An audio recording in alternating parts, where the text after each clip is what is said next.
नमस्कार दोस्तों। ज्योतिष ग्रह और ज्योतिष बाई अमरेंद्र में मैं आपका बहुत बहुत स्वागत करता हूं। दोस्तों, आज जो हमारा वीडियो है वो पति पत्नी शादी के पहले जो कुंडली का मिलान किया जाता है, जिसे हम लोग मेलापक भी कहते हैं, उस पे मैं थोड़ा सा चर्चा करूंगा और मैं आप लोगों से शेयर करना चाहूँगा कि पति पत्नी की कुंडली अगर मिलाई जाए तो किन बातों का ध्यान रखा जाए। क्योंकि देखिए, पति और पत्नी जब भी कुंडली मिलाई जाती है या किसी की शादी ठीक होती है तो समझ लीजिए लोग दोनों एक दूसरे से अनभिज्ञ होते हैं और एक सूत्र में बंधते हैं इस विवाह के द्वारा, ठीक है। और जीवन भर एक दूसरे के पूरक के रूप में साथ निभाना पड़ता है, ठीक है। तो आप ऐसे मान लो कि पति पत्नी जीवन रूपी रथ के दो पहिए हैं, लेकिन अगर कुंडली मिलान में अगर कोई दोष आता है और अगर एक पहिया अगर ठीक से काम नहीं कर रहा है तो ऑब्वियस है कि जो स्मूथ चाल लाइफ का होगा उसमें गड़बड़ होगा, ठीक है। तो इसी उद्देश्य से वर वधू की कुंडली मिलाई जाती है कि जिससे उनके गुणों, स्वभाव, प्रकृति, आसक्ति, विरक्ति, इन चीज़ों का अध्ययन किया जा सके, ठीक है। तो आइए मैं चर्चा करता हूँ आपसे कि अगर आप कुंडली मिलाते हैं वर वधू की तो किन बातों का ध्यान रखें जिससे कि उनकी ज़िंदगी एक प्रॉपर पटरी पर अच्छे तरीके से चल सके। देखिए, वर वधू की कुंडली मिलान के समय 8 क्षेत्रों में हम लोग ध्यान देते हैं और ये जो 8 क्षेत्र होते हैं, वर्ण, वश्य, तारा, योनि, ग्रह, गण, भकूट और नाड़ी, इसमें 2 पक्ष होते हैं। जैसे कुछ जो आधार होता है, जैसे वर्ण हो गया, वश्य हो गया, ये राशियों के आधार पर हम लोग कहते हैं। लेकिन तारा हो गया, योनि हो गया, गण हो गया, भकूट हो गया, नहीं भकूट तो नहीं मानेंगे, नाड़ी मानेंगे, ये जो होता है ये नक्षत्रों के आधार पर कहा जाता है।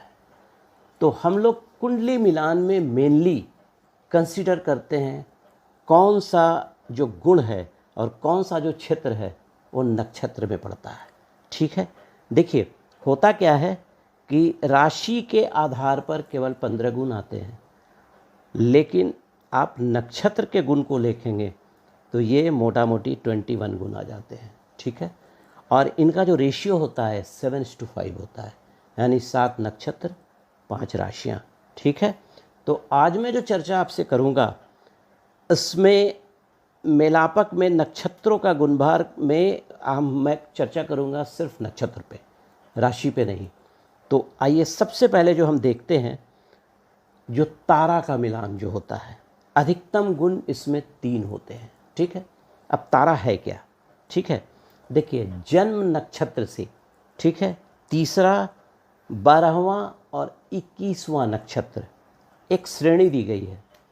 जन्म नक्षत्र से तीसरा, 12वां और 21वां नक्षत्र, क्योंकि 27 नक्षत्र होते हैं तो इसे हम लोग विपत की श्रेणी देते हैं। विपत मतलब थोड़ा सा प्रॉब्लम जैसा नाम है। फिर 5वां, 14वां और 23वां, इसको हम लोग प्रत्ययी बोलते हैं, ठीक है। और 7वां, 16वां और 25वां जो नक्षत्र होता है इसको हम लोग वध मानते हैं, निधन मानते हैं। तो अगर किसी के कुंडली में इस तरह की स्थितियां आती हैं तो तारा का जो गुण होता है वो 0 हो जाता है, ठीक है। लेकिन एक चीज़ हमेशा ध्यान रखिए कि जिनका जन्म कृष्ण पक्ष में हुआ है उसी में तारा का महत्व होता है। अगर शुक्ल पक्ष में हुआ है तो तारा के महत्व को उतना महत्व नहीं दिया जाता है, ठीक है। और कहा जाता है कि अगर इन जगहों पे अगर आपका तारा आ गया तो थोड़ा सा अशुभ और हानिकारक होता है।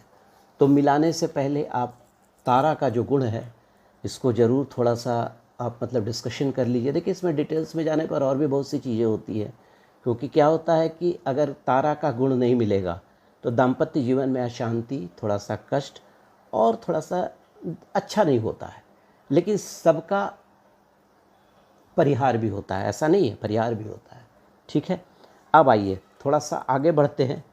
तारा के बाद अगर हम लोग जाते हैं तो अब हम लोग देखेंगे, कहने का मतलब अब हम लोग यहाँ पे देखते हैं, ठीक है। अब हम लोग देखेंगे योनि को। देखिए एक मिसकंसेप्शन फैला हुआ है। योनि जो टर्म आता है, कुछ लोगों का ये कंसेप्शन अलग है कि योनि मतलब something that which I cannot मतलब pronounce on the social media, ठीक है। लेकिन ऐसा कुछ नहीं होता है। योनि 3 योनियाँ होती। एक्चुअली क्या होता है, योनि जो है ये क्या होता है, इसमें 4 पॉइंट्स होते हैं और इसमें कोई भी जो जिनकी जन्मपत्री है उनका गुण, प्रकृति, स्वभाव और व्यवहार का निर्धारण होता है, याद रखिए, ठीक है। और इसके लिए 27 नक्षत्रों में, मतलब अगर अभिजीत को भी ले लें तो 28 नक्षत्रों में 14 योनियाँ होती हैं और 14 योनियों में जीव का प्रकार के अनुसार डिवीज़न किया जाता है, ठीक है। और इसमें क्या होता है कि इनका गुण और जो पारस्परिक संबंध भिन्न प्रकार के होते हैं। यानी योनि में 4 पॉइंट्स होते हैं, ठीक है। देखिए जैसे अगर किसी का जन्म, जैसे एक एग्जांपल बता रहा हूँ, अश्विनी में या शतभिषा में हुआ है तो वो अश्व योनि में पैदा होता है, ठीक है। तो अश्व योनि का मतलब ऐसा नहीं हो गया कि कुछ और भी समथिंग, उसका गुण और रूप जो होगा वो मतलब जो एक जो अप्रोच वो अश्व की तरह होगा। अश्व में शक्ति भी बहुत होती है, याद रखिए, राजा धन हाउस पावर। अगर भरनी और रेवती में किसी का जन्म हुआ है, देखिए भरनी शुक्र का नक्षत्र है, रेवती बुध का नक्षत्र है, दोनों मित्र भी हैं आपस में, तो यहाँ पर योनि जो होती है वो गज की होती है, ठीक है। उसी तरह ये कृतिका और पुष्य, ये थोड़ा सा नेगेटिव होता है, पूछिए क्यों। कृतिका सूर्य का नक्षत्र है, पुष्य शनि का नक्षत्र है, शनि और सूर्य में मित्रता नहीं है, यहाँ पर मेष योनि होती है। तो इस तरह से ये जो 14 योनियाँ हैं इसमें मनुष्य का जो कैरेक्टर मतलब क्या बोलिएगा, जो अप्रोच होता है, जो मैंने आपसे बोला गुण, प्रकृति, स्वभाव, इन चीज़ों को हम लोग निर्धारित करते हैं, ठीक है। योनि कुछ और भी चीज़ समझने की ज़रूरत नहीं है, ठीक है। तो अब आइए थोड़ा सा आपको योनि भी क्लियर हो गया, ठीक है ना। अब आइए हम आगे बढ़ते हैं थोड़ा सा, जो मैंने अपना चार्ट बनाया है, ठीक है। अब आइए तीसरा आते हैं गण पे। ये भी बड़ा इम्पोर्टेंट पॉइंट है। बहुत जगह क्या होता है कि पेरेंट लोग वो पंचांग लेके बैठ जाते हैं, कुंडली मिलाने लगते हैं, उसमें अगर लड़की का राक्षस देवगण है और लड़के का राक्षसगण है, या लड़की का मनुष्यगण है, लड़के का कहेंगे कि वो राक्षसगण है, उसको खा जाएगा तो उसको ये कर लेगा। ऐसा कुछ नहीं होता है। देखिए इसमें होता क्या है समझिए, मनुष्य की प्रकृति के अनुसार जो जातक हैं, जिनको हम लोग जन्मपत्री जिनकी देखते हैं उनको जातक बोलते हैं, उनको 3 प्रकार से हम लोग विभाजित किए हैं, डिवाइड किए हैं, ठीक है। जिसमें देवगण जो होते हैं उसमें 9 नक्षत्र आते हैं। जैसे अगर एग्जाम्पल ले लें, अश्विनी हो गया, मृगशिरा हो गया, पुनर्वसु हो गया, मतलब 9 नक्षत्र आते हैं। ये बहुत लंबा हो जाएगा अगर बहुत सारे उसी तरह मनुष्यगण में भी 9 नक्षत्र आते हैं और 27 नक्षत्र जो मैंने आपसे चर्चा किया, और राक्षसगण में भी 9 नक्षत्र आते हैं। 9 या 27 हो गया, ठीक है। अब देखिए जिस आदमी का जन्म देवगण में होता है, समझ लीजिए वो सतोगुणी होता है। सतोगुणी का मतलब बहुत सारे गुण उसमें होते हैं, ठीक है। ऐसा जातक उदार भी होता है, दानी भी होता है, शीतवान भी होता है। कहने का मतलब एक देव का जो गुण होता है, देवत्व गुण उनमें होता है।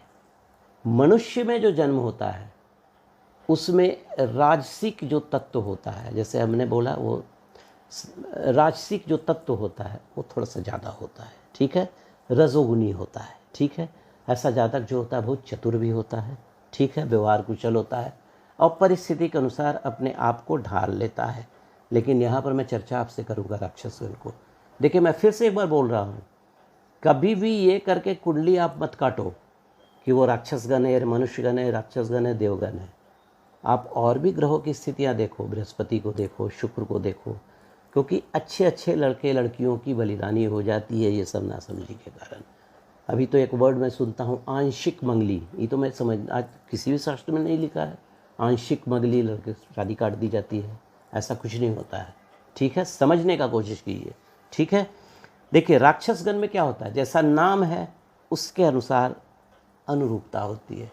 ऐसे जो जातक होते हैं थोड़े से तमोगुणी होते हैं। तमोगुणी जैसे 3 चीज़ हम लोग मानते हैं ना, सात्विक, राजसिक, तामसिक, तो थोड़ा सा तामसिक गुण उनमें ज़्यादा होता है। ऐसे जातक में जो कहने का मतलब नेगेटिविटी थोड़ा सा ज़्यादा होती है, उनका जो लाइन ऑफ एक्शन, जो थॉट ऑफ एक्शन होता है, थोड़ा सा इन कंपैरिजन ऑफ देवगण या मनुष्यगण वैसा नहीं होता है, थोड़ी सी कमी होती है। थोड़ा सा क्रूर भी होते हैं, क्रोधी भी होते हैं, कठोर हृदय भी होते हैं और क्लेवर भी होते हैं। ठीक है, तो कहने का मतलब जैसा नाम है वैसा कर्म है।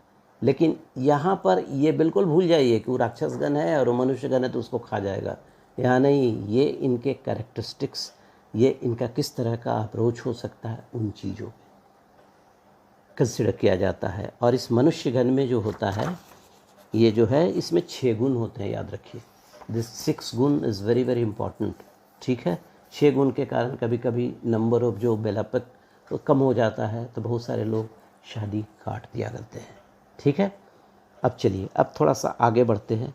अगर गणदोष है, देखिए हम इसका उपाय भी बता दे रहा हूँ, परिहार बता दे रहा हूँ। अगर आपकी कुंडली में लगता है कि कोई गणदोष है, राक्षसगण, मनुष्यगण, देवगण, राक्षसगण, ठीक है, तो कुछ नहीं करना है आपको। ठीक है, परिहार में हम लोग कैसे करेंगे देखिए, ठीक है ना।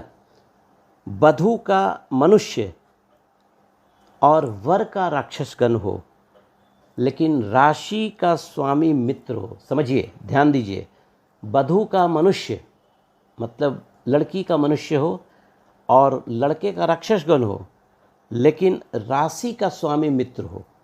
जैसे उनका कर्क राशि है, एक का मीन राशि है, तो दोनों में मित्रता है। ठीक है, तो गण दोष का परिहार हो जाता है। समझने का कोशिश कीजिए, अगर एक की राशि शुक्र की है, एक की शनि की है, तो दोनों का गण दोष का परिहार हो जाएगा, नंबर 1। दूसरा, ठीक है, वधू का राक्षसगण तथा वर का मनुष्यगण हो, परंतु शेष गुण 28 हो, तो गण दोष का परिहार हो जाता है। अगर 28 गुण मिल रहे हैं लेकिन अगर गण नहीं मिल रहा है, तो भी आप you can go for marriage, इसमें कोई शक नहीं। ठीक है ना। अब देखिए, उसके अलावा अगर योनि में मैत्री हो, तो भी गण दोष का परिहार हो जाता है। ठीक है, तो इन चीज़ों को समझने का कोशिश कीजिए। अब आइए आगे बढ़ते हैं। नाड़ी, इसमें 8 पॉइंट होते हैं। This is very very important. मेलापक पूछिए कैसे। कफ, वात और पित्त, इन चीज़ों को समझते हैं आप, ये सीधे हेल्थ को इंडिकेट करता है। ठीक है, तो नाड़ी अगर मिल जाए तो वेल एंड गुड। ठीक है, अब आइए देखिए, मानव शरीर में वात, पित्त और कफ प्रकृतियों का एक संतुलन होता है। ठीक है ना। और इन तीनों का जो प्रतिनिधित्व है, ये जो 3 नाड़ियाँ मैंने बोला वो करती हैं। ठीक है, अब देखिए, प्रथम और आद्य नाड़ी जो होती है, ठीक है, ये वात प्रधान होती है। द्वितीय और मध्य नाड़ी जो होती है पित्त प्रधान होती है, और तृतीय और या अंत नाड़ी कफ प्रधान होती है। कहने का मतलब प्रथम जो नाड़ी है, मतलब अगर प्रथम नाड़ी है वो वात प्रधान हो जाएगी, द्वितीय नाड़ी जिसको मध्य नाड़ी हम लोग बोलते हैं ये पित्त प्रधान हो जाएगी, और तीसरी जो नाड़ी होगी वो कफ प्रधान हो जाएगी। ठीक है, अब क्या होता है कि जैसे नाड़ी में भी कुछ कैरेक्टरिस्टिक्स होते हैं। जैसे आद्य नाड़ी वाला जो व्यक्ति होगा वो थोड़ा सा मतलब चंचल होगा, थोड़ा सा इधर उधर हिलने उलने वाला होगा। मध्य नाड़ी वाला जो व्यक्ति होगा वो थोड़ा सा गर्म होगा और गर्म खोपड़ी का होगा। वो अंत नाड़ी वाला जो होगा ना, वो तो समझ लीजिए बिल्कुल ठंडा होगा। ठीक है ना। तो ये इन चीज़ों का आपको ध्यान रखना है। ठीक है, और नाड़ी जो है वैवाहिक संबंधों में बहुत इम्पोर्टेंस रखता है। ठीक है, नाड़ियों का जो संबंध है हमारे शरीर का जो रस है, धातु है, उन चीज़ों से है। अगर नाड़ी दोष हो तो थोड़ी सी और भी कुछ ग्रह वगैरह गड़बड़ हो तो थोड़ी सी संतान उत्पत्ति में बाधा आती है। तो इन चीज़ों का भी ध्यान रखिए। अगर किन्हीं को इश्यू नहीं हो रहा है तो नाड़ी दोष को भी कंसीडर करें ग्रहों के अलावा। ठीक है, और 8 गुण नाड़ी में रखे गए हैं। ठीक है, अगर ठीक है चलिए मानता हूँ, नाड़ी दोष अगर कुंडली में है, अगर मेल नहीं खा रहा है, तो क्या करेंगे, किस तरह से उसका उपाय करेंगे। देखिए क्या करेंगे आप, देखिए आद्य नाड़ी, ठीक है ना, मध्य नाड़ी और अंत नाड़ी। आद्य नाड़ी में कौन कौन से आते हैं, ठीक है। निम्न नक्षत्रों में समान नाड़ी होने पर भी नाड़ी दोष नहीं माना जाएगा। जैसे देखिए आद्रा और ज्येष्ठा में अगर दोनों का जन्म हुआ है तो नाड़ी दोष नहीं माना जाएगा। मृगशिरा, पुष्य या उत्तरा भाद्रपद में दोनों का जन्म है तो नाड़ी दोष नहीं माना जाएगा। और कृतिका, रोहिणी, श्रवण और रेवती है तो भी नाड़ी दोष नहीं माना जाएगा। इन चीज़ों को समझने का कोशिश कीजिए। अगर वर वधू का जन्म एक ही नक्षत्र में हो लेकिन नाड़ी दोष हो तो दोष नहीं माना जाएगा, ठीक है। इसमें दो परिस्थितियां बनती है, देखिए ध्यान दीजिएगा। एक ही नक्षत्र और एक ही राशि में जन्म हो तो नाड़ी दोष नहीं माना जाएगा, लेकिन वधू का जो चरण होगा, ठीक है, लड़के के चरण से पहले नहीं होना चाहिए। अगर लड़के का जन्म प्रथम चरण तृतीय चरण में है तो लड़की का प्रथम चरण में नहीं होना चाहिए, ठीक है, ठीक है। इन चीज़ों को समझिए, है ना। अब जब आइए अब थोड़ा सा चर्चा करते हैं, ठीक है। वर वधू का नाड़ी समान हो लेकिन दोनों की राशियों का स्वामी शुक्र हो, गुरु हो और बुध हो तो नाड़ी दोष का परिहार हो जाता है। याद रखिए, मैंने पहले भी कहा है, बुध, शुक्र और Brihaspati they play very important role in any मतलब मैरिज अफेयर्स, ठीक है। तो इन चीज़ों को ध्यान रखिए आप, और अगर इन चीज़ों को ध्यान रखेंगे तो शादी में कोई दिक्कत नहीं होगी। उसमें एक और पॉइंट मैं आपसे डिस्कस करूंगा कि एक पॉइंट और आता है जो हम राशि से देखते हैं, वो है ग्रह मैत्री। ग्रह मैत्री में 5 पॉइंट होते हैं। अगर ग्रह मैत्री पूरे हैं, ठीक है, तो आप आराम से शादी कर सकते हो, क्योंकि जब मन ही नहीं मिलेगा तो शादी कैसे आप करोगे, ये बताओ आप, ठीक है। तो इन चीज़ों का आप ध्यान रखिए, ठीक है। और उसके बाद चलिए कुछ और पॉइंट मैं आपसे डिस्कस करता हूँ, ठीक है। वैवाहिक जीवन के निर्धारण के लिए वर और वधू की कुंडली में शुक्र, चंद्रमा और बृहस्पति की स्थिति को गौर कीजिए आप, नंबर 1 पॉइंट। दूसरा ये देखिए कि वर्तमान में कौन सी महादशा चल रही है, किस ग्रह की महादशा चल रही है, ठीक है।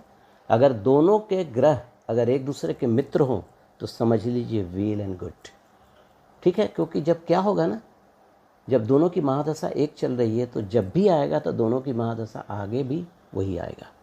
कुंडली के अनुसार आप इन चीज़ों को एनालिसिस कीजिए, ठीक है ना।